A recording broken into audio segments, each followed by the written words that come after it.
ஒரு சொல் வெல்லும், ஒரு சொல் கொல்லும் என்பது தமிழ் பழமொழி. அப்படி அமைச்சர் பொன்முடி உதித்த சொற்கள் எல்லாம் திமுக தலைவரும் முதலமைச்சருமான மு.க. ஸ்டாலினுக்கு சங்கடத்தை தான் ஏற்படுத்தியுள்ளது. முத்துவேல் கருணாநிதி ஸ்டாலின் எனும் நான் என்று கூறி முதலமைச்சராக பதவியேற்ற நாள் முதல் எதிர்க்கட்சிகளை விட திமுக சீனியர் அமைச்சர்கள்தான் மு.க. ஸ்டாலினுக்கு பெரும் தலைவலியாக இருந்து வருவதாக அறிவாலய வட்டாரங்கள் கூறுகின்றன. சமூக வலைதளங்களின் ஆதிக்கம், AI தொழில்நுட்ப புரட்சி என்று உலகமே மாறிவிட்ட நிலையில் மூத்த அமைச்சர்கள் டெக்னாலஜி இல்லாத காலத்தில் இருந்ததைப் போல நடந்து கொள்வதுதான் இப்பிரச்சனைக்கு காரணம் என்கின்றனர்.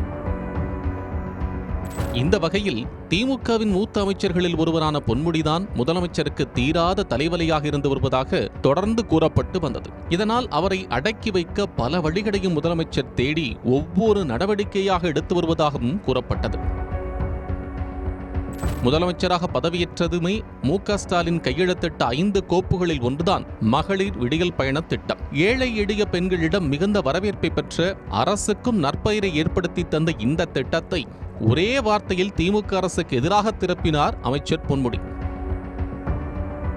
2022ஆம் ஆண்டு செப்டம்பர் மாதம் கட்சி நிகழ்ச்சி ஒன்றில் பேசிய அமைச்சர் பொன்முடி, மகளிர் விடியல் பயண திட்டத்தை ஓசியில போறீங்க என்ற ஒற்றை சொல்லால் அசிங்கப்படுத்தினார்.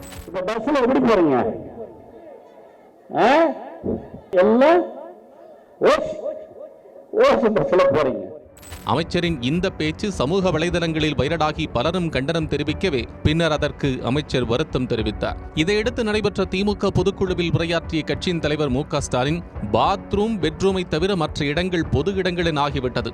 எல்லா இடத்திலும் நம்மை கண்காணிக்கிறார்கள். பொது வழியில் அமைச்சர்களும் கட்சியினரும் கண்ணியமாக நடந்து கொள்ள வேண்டும் என பேசினார். மேலும் ஒரு பக்கம் திமுக தலைவர், மறுபக்கம் தமிழ்நாடு முதல்வர், மத்தளத்திற்கு 2 பக்கம் அடி என்பது போல் உள்ளது எனது நிலைமை. இத்தகைய சூழலில் உள்ள என்னை மேலும் துன்பப்படுத்தும் வகையில் மூத்தவர்கள், அமைச்சர்கள் நடந்து கொண்டால் நான் யாரிடம் கூறுவது? நாள்தோறும் நம்மவர்கள் யாரும் பிரச்சனையை உருவாக்கி எடுக்க கூடாது என்றுதான் கண்விழிக்கிறேன். இது சில நேரங்களில் என்னை தூங்க விடாமல் கூட ஆக்குகிறது என்று வேதனையுடன் கூறியிருந்தார் மு.க. ஸ்டாலின். மழையே பெய்யவில்லை என்றாலும் என்னைத்தான் குறை சொல்லுவார்கள். அதிகமாக மழை பெஞ்சிட்டாலும் என்னத்தான் குறை சொல்வார்கள். ஒரு பக்கம் திராவிட முன்னேற்ற கழகத்தினுடைய தலைவர், இன்னொரு பக்கம் தமிழ்நாட்டினுடைய முதலமைச்சர். மத்தளத்திற்கு 2 பக்கமும் அடி என்பதை போல இருக்கிறது என்னுடைய நிலைமை. அப்போது மேடையிலேயே அமர்ந்து கொண்டு அமைச்சர் பொன்முடி கள்ளச்சிரிப்பு சிரித்ததும் முதல்வரை ஏகத்துக்கும் டென்ஷனாக்கியதாக கூறப்பட்டது. முதல்வர் உருக்கத்துடன் வேண்டுகோள் விடுத்தும் அமைச்சர் பொன்முடியின் சர்ச்சை பேச்சு ஓய்ந்தபாடில்லை. கள்ளக்குறிச்சி மாவட்டம் திருக்கோவிலூர் அருகே நடைபெற்ற அரசு நலத்திட்ட உதவிகள் வழங்கும் விழாவில் குடிநீர் வரவில்லை என்று கூறிய பெண்ணை வாயை மூடு என்று அமைச்சர் பொன்முடி கண்டித்ததும், மற்றொரு நிகழ்வில் பொதுமக்களிடம் அப்படியே ஓட்டு போட்டு கிழிச்சிட்டீங்க என்று எரிச்சலடைந்ததும் வைரலாகி செல்ல திமுக தலைமைக்கு பெரும் சங்கடத்தை ஏற்படுத்தியது.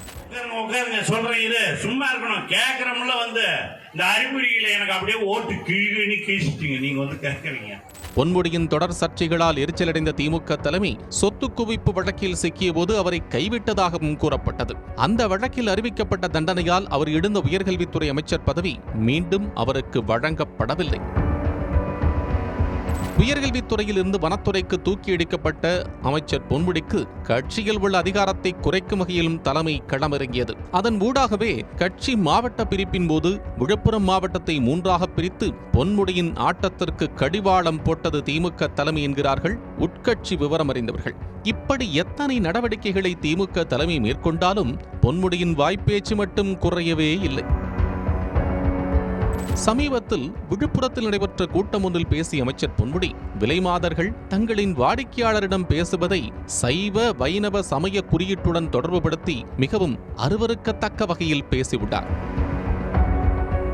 அமைச்சர் பொன்முடியின் இந்த ஆபாச பேச்சுக்கு இந்திய மாதர் சங்கம், நடிகை குஷ்பு, பின்னணி பாடகி சின்மயி உள்ளிட்டோர் முதலில் எதிர்ப்பு குரலை பதிவு செய்தனர். தொடர்ந்து பாஜகவினர் அமைச்சரின் பேச்சை கண்டிக்கவே திமுக MP கனிமொழியும் தனது கண்டனத்தை பதிவு செய்தார்.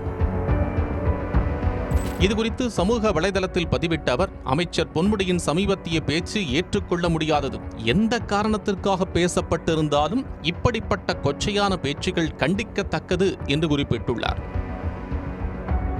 பொன்முடியின் பேச்சுக்கு திமுக கூட்டணி கட்சியான மார்க்சிஸ்ட் கம்யூனிஸ்ட் கட்சியின் மாநில செயலாளர் சண்முகம் கண்டனத்தை தெரிவித்துள்ளார். எதிர்க்கட்சிகள் மட்டுமல்லாது கூட்டணி மற்றும் சொந்த கட்சியிலும் பொன்முடிக்கு கண்டனம் வலுத்த நிலையில் ஏற்கனவே அமைச்சர் மீது ஏகத்துக்கும் டென்ஷனில் இருந்த முதலமைச்சர் மு.க.ஸ்டாலின் கட்சியின் துணை பொதுச் செயலாளர் பதவியிலிருந்து பொன்முடியை தூக்கியடித்து அதிரடியாக உத்தரவிட்டார். பொன்முடியிடமிருந்து பறிக்கப்பட்ட துணை பொதுச் செயலாளர் பதவி ஒரு சில நிமிடங்களிலேயே திமுக எம்பி திருச்சி சிவாவுக்கு அளிக்கப்பட்டுள்ளது. கட்சி பதவியை மட்டும் பறித்தால் போதாது, தொடர்ந்து சர்ச்சைகளில் சிக்கும் பொன்முடியின் அமைச்சர் பதவியையும் பறிக்க வேண்டும் என்று சமூக வலைதளங்களில் பலரும் வலியுறுத்தி வருகின்றனர்.